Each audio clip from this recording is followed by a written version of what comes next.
Gold smuggling ಕೇಸಲ್ಲಿ ನಟಿ ರಮ್ಯಾ ರಾವ್ ಪರಪ್ಪನ ಅಗ್ರಹಾರ ಪಾಲಾಗಿದ್ದಾಳೆ. ಆದ್ರೆ ತನಿಖೆ ಎಲ್ಲಿಗೆ ಬಂತು ಅನ್ನೋದು ಬಹುದೊಡ್ಡ ಪ್ರಶ್ನೆ. ಒಂದ್ ಕಡೆ ಡಿಆರ್ಐ, ಸಿಬಿಐ, ಇಡಿ ತನಿಖೆ ಮಾಡ್ತಾ ಇದ್ರೆ, ಮತ್ತೊಂದು ಕಡೆ ರಾಜ್ಯ ಸರ್ಕಾರ ಒಂದು ವಿಶೇಷ ತಂಡ ರಚನೆ ಮಾಡಿತ್ತು. ಗೌರವ್ ಗುಪ್ತಾ ಅವರ ನೇತೃತ್ವದಲ್ಲಿ ಅತಿ ವೇಗದಲ್ಲಿ ತನಿಖೆ ಮಾಡಿ ವರದಿ ಸಲ್ಲಿಸೋದಕ್ಕೆ ಅವಕಾಶ ಮಾಡಿಕೊಟ್ಟಿತ್ತು, ಆದೇಶ ನೀಡಿತ್ತು. ಈಗ ವರದಿ ಕೂಡ ಸಲ್ಲಿಕೆ ಆಗಿದೆ. ಆ ವರದಿಯಲ್ಲಿ ಏನಿದೆ ಆ ಕುರಿತ ರಿಪೋರ್ಟ್ ಇಲ್ಲಿದೆ ನೋಡಿ.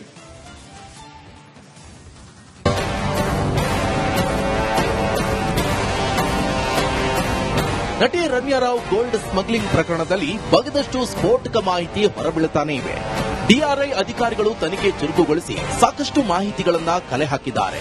ಈ ನಡುವೆ ಐಎಎಸ್ ಅಧಿಕಾರಿ ಗೌರವ್ ಗುಪ್ತಾ ವರದಿ ಕೂಡ ಸಿದ್ಧಗೊಂಡಿದೆ. ಸರ್ಕಾರಕ್ಕೆ gold smuggling case report. IAS ಅಧಿಕಾರಿ ಗೌರವ್ ಗುಪ್ತಾ ವರದಿಯಲ್ಲಿ ಏನಿದೆ? ಎಸಿಎಸ್ ಗೌರವ್ ಗುಪ್ತಾ ಹಾಗೂ ಡಿಐಜಿ ವಂಶಕೃಷ್ಣ ನೇತೃತ್ವದಲ್ಲಿ ತನಿಖೆಗೆ ಸರ್ಕಾರ ಸೂಚನೆ ಕೊಟ್ಟಿತ್ತು. 15 ದಿನಗಳ ಸಮಗ್ರ ವಿಚಾರಣೆ ನಡೆಸಿ ಇಬ್ಬರು ಅಧಿಕಾರಿಗಳು ವರದಿಯನ್ನ ಸಿದ್ಧಪಡಿಸಿದ್ದಾರೆ. 2 ಅಂಶಗಳ ಮೇಲೆ ವರದಿ ಸಿದ್ಧಗೊಂಡಿದೆಯಂತೆ. ಹೌದು, ಮೊದಲನೆಯದಾಗಿ ರಮ್ಯಾ ರಾವ್ ಗೋಲ್ಡ್ ಸ್ಮಗ್ಲಿಂಗ್ನಲ್ಲಿ ಪ್ರೋಟೋಕಾಲ್ ದುರ್ಬಳಕೆ ಆಗಿರುವುದು ದೃಢವಾಗಿದೆಯಂತೆ. ಎರಡನೆಯದು, ಪ್ರಕರಣದ ಹೆಚ್ಚಿನ ವಿವರಣೆಗೆ ಕ್ರಿಮಿನಲ್ ಇನ್ವೆಸ್ಟಿಗೇಷನ್ ಅವಶ್ಯಕತೆ ಇದೆ ಎನ್ನಲಾಗಿದೆ.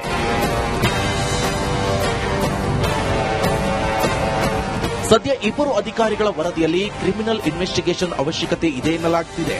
ಸರ್ಕಾರ ಯಾವ ಕ್ರಮಕ್ಕೆ ಮುಂದಾಗುತ್ತೆ ಅನ್ನೋದನ್ನ ಕಾದು ನೋಡಬೇಕಿದೆ. Nagaraj B Appasandra, crime bureau, republic Kannada.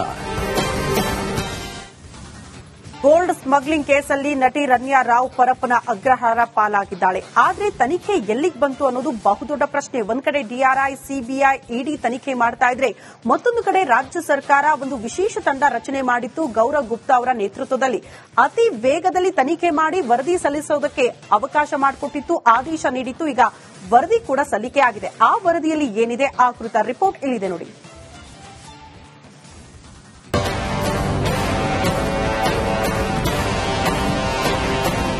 ನಟಿ ರಮ್ಯಾ ರಾವ್ ಗೋಲ್ಡ್ ಸ್ಮಗ್ಲಿಂಗ್ ಪ್ರಕರಣದಲ್ಲಿ ಬಗದಷ್ಟು ಸ್ಫೋಟಕ ಮಾಹಿತಿ ಹೊರಬೀಳುತ್ತಾನೆ ಇವೆ. ಡಿಆರ್ಐ ಅಧಿಕಾರಿಗಳು ತನಿಖೆ ಚುರುಕುಗೊಳಿಸಿ ಸಾಕಷ್ಟು ಮಾಹಿತಿಗಳನ್ನ ಕಲೆ ಹಾಕಿದ್ದಾರೆ. ಈ ನಡುವೆ ಐಎಎಸ್ ಅಧಿಕಾರಿ ಗೌರವ್ ಗುಪ್ತಾ ವರದಿ ಕೂಡ ಸಿದ್ಧಗೊಂಡಿದೆ. ಸರ್ಕಾರಕ್ಕೆ gold smuggling case report. IAS ಅಧಿಕಾರಿ ಗೌರವ್ ಗುಪ್ತಾ ವರದಿಯಲ್ಲಿ ಏನಿದೆ? ಎಸಿಎಸ್ ಗೌರವ್ ಗುಪ್ತಾ ಹಾಗೂ ಡಿಐಜಿ ವಂಶಕೃಷ್ಣ ನೇತೃತ್ವದಲ್ಲಿ ತನಿಖೆಗೆ ಸರ್ಕಾರ ಸೂಚನೆ ಕೊಟ್ಟಿತ್ತು. 15 ದಿನಗಳ ಸಮಗ್ರ ವಿಚಾರಣೆ ನಡೆಸಿ ಇಬ್ಬರು ಅಧಿಕಾರಿಗಳು ವರದಿಯನ್ನ ಸಿದ್ಧಪಡಿಸಿದ್ದಾರೆ. 2 ಅಂಶಗಳ ಮೇಲೆ ವರದಿ ಸಿದ್ಧಗೊಂಡಿದೆಯಂತೆ. ಹೌದು, ಮೊದಲನೆಯದಾಗಿ ರಮ್ಯಾ ರಾವ್ ಗೋಲ್ಡ್ ಸ್ಮಗ್ಲಿಂಗ್ನಲ್ಲಿ ಪ್ರೋಟೋಕಾಲ್ ದುರ್ಬಳಕೆ ಆಗಿರುವುದು ದೃಢವಾಗಿದೆಯಂತೆ. ಎರಡನೆಯದು, ಪ್ರಕರಣದ ಹೆಚ್ಚಿನ ವಿವರಣೆಗೆ ಕ್ರಿಮಿನಲ್ ಇನ್ವೆಸ್ಟಿಗೇಷನ್ ಅವಶ್ಯಕತೆ ಇದೆ ಎನ್ನಲಾಗಿದೆ.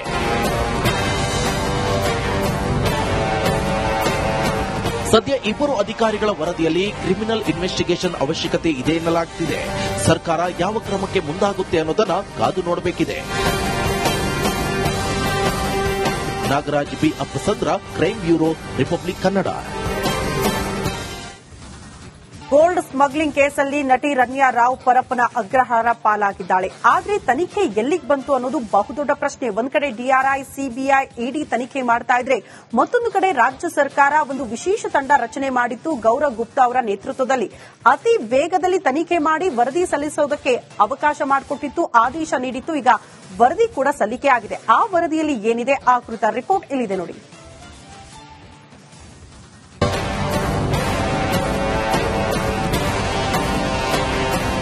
ನಟಿ ರಮ್ಯಾ ರಾವ್ ಗೋಲ್ಡ್ ಸ್ಮಗ್ಲಿಂಗ್ ಪ್ರಕರಣದಲ್ಲಿ ಬಗದಷ್ಟು ಸ್ಫೋಟಕ ಮಾಹಿತಿ ಹೊರಬೀಳುತ್ತಾನೆ ಇವೆ. ಡಿಆರ್ಐ ಅಧಿಕಾರಿಗಳು ತನಿಖೆ ಚುರುಕುಗೊಳಿಸಿ ಸಾಕಷ್ಟು ಮಾಹಿತಿಗಳನ್ನ ಕಲೆ ಹಾಕಿದ್ದಾರೆ. ಈ ನಡುವೆ ಐಎಎಸ್ ಅಧಿಕಾರಿ ಗೌರವ್ ಗುಪ್ತಾ ವರದಿ ಕೂಡ ಸಿದ್ಧಗೊಂಡಿದೆ. ಸರ್ಕಾರಕ್ಕೆ gold smuggling case report. IAS ಅಧಿಕಾರಿ ಗೌರವ್ ಗುಪ್ತಾ ವರದಿಯಲ್ಲಿ ಏನಿದೆ? ಎಸಿಎಸ್ ಗೌರವ್ ಗುಪ್ತಾ ಹಾಗೂ ಡಿಐಜಿ ವಂಶಕೃಷ್ಣ ನೇತೃತ್ವದಲ್ಲಿ ತನಿಖೆಗೆ ಸರ್ಕಾರ ಸೂಚನೆ ಕೊಟ್ಟಿತ್ತು. 15 ದಿನಗಳ ಸಮಗ್ರ ವಿಚಾರಣೆ ನಡೆಸಿ ಇಬ್ಬರು ಅಧಿಕಾರಿಗಳು ವರದಿಯನ್ನ ಸಿದ್ಧಪಡಿಸಿದ್ದಾರೆ. 2 ಅಂಶಗಳ ಮೇಲೆ ವರದಿ ಸಿದ್ಧಗೊಂಡಿದೆಯಂತೆ. ಹೌದು, ಮೊದಲನೆಯದಾಗಿ ರಮ್ಯಾ ರಾವ್ ಗೋಲ್ಡ್ ಸ್ಮಗ್ಲಿಂಗ್ನಲ್ಲಿ ಪ್ರೋಟೋಕಾಲ್ ದುರ್ಬಳಕೆ ಆಗಿರುವುದು ದೃಢವಾಗಿದೆಯಂತೆ. ಎರಡನೆಯದು, ಪ್ರಕರಣದ ಹೆಚ್ಚಿನ ವಿವರಣೆಗೆ ಕ್ರಿಮಿನಲ್ ಇನ್ವೆಸ್ಟಿಗೇಷನ್ ಅವಶ್ಯಕತೆ ಇದೆ ಎನ್ನಲಾಗಿದೆ.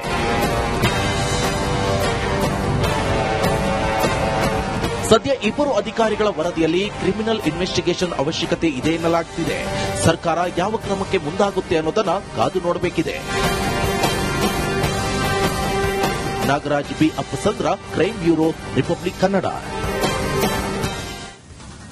ಗೋಲ್ಡ್ ಸ್ಮಗ್ಲಿಂಗ್ ಕೇಸಲ್ಲಿ ನಟಿ ರನ್ಯಾ ರಾವ್ ಪರಪ್ಪನ ಅಗ್ರಹಾರ ಪಾಲಾಗಿದ್ದಾಳೆ. ಆದ್ರೆ ತನಿಖೆ ಎಲ್ಲಿಗೆ ಬಂತು ಅನ್ನೋದು ಬಹುದೊಡ್ಡ ಪ್ರಶ್ನೆ. ಒಂದ್ ಕಡೆ ಡಿಆರ್ಐ, ಸಿಬಿಐ, ಇಡಿ ತನಿಖೆ ಮಾಡ್ತಾ ಇದ್ರೆ, ಮತ್ತೊಂದು ಕಡೆ ರಾಜ್ಯ ಸರ್ಕಾರ ಒಂದು ವಿಶೇಷ ತಂಡ ರಚನೆ ಮಾಡಿತ್ತು. ಗೌರವ್ ಗುಪ್ತಾ ಅವರ ನೇತೃತ್ವದಲ್ಲಿ ಅತಿ ವೇಗದಲ್ಲಿ ತನಿಖೆ ಮಾಡಿ ವರದಿ ಸಲ್ಲಿಸೋದಕ್ಕೆ ಅವಕಾಶ ಮಾಡಿಕೊಟ್ಟಿತ್ತು, ಆದೇಶ ನೀಡಿತ್ತು. ಈಗ ವರದಿ ಕೂಡ ಸಲ್ಲಿಕೆ ಆಗಿದೆ. ಆ ವರದಿಯಲ್ಲಿ ಏನಿದೆ ಆ ಕುರಿತ ರಿಪೋರ್ಟ್ ಇಲ್ಲಿದೆ ನೋಡಿ.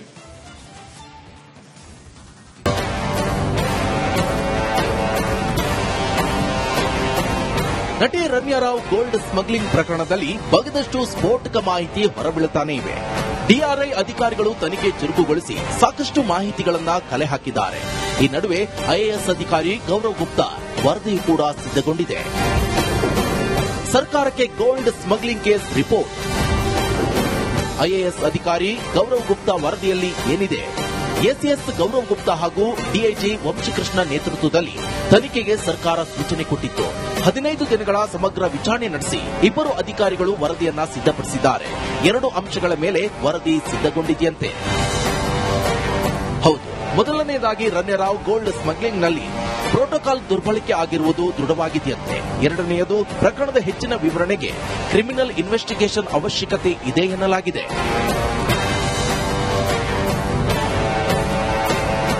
ಸದ್ಯ ಇಬ್ಬರು ಅಧಿಕಾರಿಗಳ ವರದಿಯಲ್ಲಿ ಕ್ರಿಮಿನಲ್ ಇನ್ವೆಸ್ಟಿಗೇಷನ್ ಅವಶ್ಯಕತೆ ಇದೆ ಎನ್ನಲಾಗುತ್ತಿದೆ. ಸರ್ಕಾರ ಯಾವ ಕ್ರಮಕ್ಕೆ ಮುಂದಾಗುತ್ತೆ ಅನ್ನೋದನ್ನ ಕಾದು ನೋಡಬೇಕಿದೆ. Nagaraj B Appasandra, crime bureau, republic Kannada.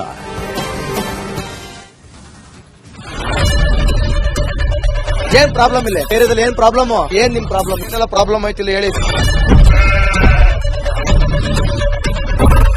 ಏನ್ರಿ ನಿಮ್ ಪ್ರಾಬ್ಲಮ್? ಏನ್ ನಿಮ್ ಪ್ರಾಬ್ಲಮ್ ಅಂತ ಹೇಳಿ. ಯಾರಪ್ಪ ನಗರಕ್ಕೆ? ಗಾಂಧಿನಗರ, ದಾಸರಹಳ್ಳಿ, ರಾಜರಾಜೇಶ್ವರಿ ನಗರ, ಚಾಮರಾಜಪೇಟೆ, ಹುಬ್ಬಳ್ಳಿ, ಚನ್ನಮರುತ್ತದ, ಮೈಸೂರಿಗೆ ಬಂದಿರೋದು. ಬ್ಯಾಡಗಿ ತಾಲೂಕಿಗೆ ನಾವು ಬಂದಿವ್ರಿ. ಸರ್ ಹೇಳಿ ಸರ್, ಏನ್ ಪ್ರಾಬ್ಲಮ್? ನಿಮ್ ಎಮ್ಎಲ್ಎ ಹೆಂಗೆ? ಏನೆಲ್ಲ ಸಮಸ್ಯೆಗಳು? ಏನ್ ಕಥೆಯಲ್ಲಿ ಬಂತ? ಯಾಯಪ್ಪ ಯಾವತ್ತೂ ಬಂದಿಲ್ಲ. 2 months ಇಂದ ನೀರಿಲ್ಲ. ಟ್ಯಾಂಕರ್ ಬರ್ಬೇಕಾದ್ರೆ ರೋಡ್ ಸರಿ ಇಲ್ಲ ಅಂತ ಯಾರ ಹತ್ರ ಹೋಗಿ ಹೇಳೋದಕ್ಕೆ ನಮ್ಗೆ ಯಾರು ಇಲ್ಲ. ಕಿತ್ತೋದ್ರೆ ಏನು ಅಲ್ಲ ಹಾಳಾಗೋದ್ರು ಇದು ಯಾರು ನೋಡರೇ ಗತಿ ಇಲ್ಲ. ನಾವಿದ್ದೀವಿ ಅಂತಾರೆ. ಇವಾಗ ಯಾರು ಎಮ್ಎಲ್ಎ ಮಗ ಒಂದ್ ದಿವಸನೂ ಬಂದಿಲ್ಲ. ಫುಲ್ ಸ್ಟ್ಯಾಂಡರ್ಡ್ ಲಕ್ಸುರಿಯಸ್ ಬೆಡ್ರೂಮ್ ಐತ್ರಿ ಅದ. Taj West End, Radisson Blu. Meeting ನಿಮ್ದು ಮೀಟಿಂಗ್ ಇಲ್ಲಿ ಮಾಡ್ರಿ. ಇಷ್ಟು ವರ್ಷ ಆಯ್ತು. ಇದಕ್ಕೆಲ್ಲ ಯಾರು ಸರ್ ಜವಾಬ್ದಾರಿ? 200 ರೂಪಾಯಿ ಹೋಗ್ತೀನಿ ಬರ್ತಾ ಇದ್ದೀನಿ. ಬ್ಯಾಂಕಿಗೆ ಹೋಗ್ತೀರಿ ಬರ್ತೀರಿ 2,000 ಮಾತ್ರ ಬರ್ತಾ ಇಲ್ಲ. 2,000 ನಂದೇ ಹೊಂಟೈತು. ನಿಲ್ಲು ಮೇಲೆ ನೀವು ಭಾರಿ ಐಟ್ ಆದ ಮಾರೇ. ಬರಲ್ಲ ಕಣ್ರಿ ಸರ್. ರಾತ್ರಿ 1 ಗಂಟೆವರೆಗೂ ಎಣ್ಣೆ ಅಂಗಡಿ ತೆಗಿಬೇಕಂತ. ಬರೀ 4 ಗಂಟೆವರೆಗೂ ತೆಗಿಬೋದಲ್ಲ. ಮಗನೂ ನೋಡಲ್ಲ, ಯಾರು ನೋಡಲ್ಲ. ನಾನು ಒಬ್ಬಳು ನೋಡ್ಕೊಂತೀರ ಅಜ್ಜ. ನಮ್ಮ ಮಕ್ಕಳಿಗೆ ಅಮ್ಮ ಅಪ್ಪ ಇಲ್ಲ, ಅವರು ನೋಡಿ ಬರ್ತಾ ಇದೀವಿ. ದೇವ್ರು ಬಿಟ್ಟಂಗೆ ಆಗುತ್ತೆ.